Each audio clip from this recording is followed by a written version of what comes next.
Here's how to fix the Steam CAPTCHA error. There are a few things you can try. First, on the CAPTCHA screen, click the audio option if available and complete the challenge by entering the code you hear. If the visual CAPTCHA isn't working properly, this is often the quickest solution.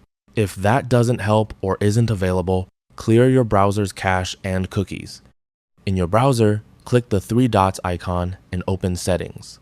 Next, go to Privacy and Security. Select Clear Browsing Data. Choose All Time. Check the available data types and clear them. Then reload the Steam page and try again.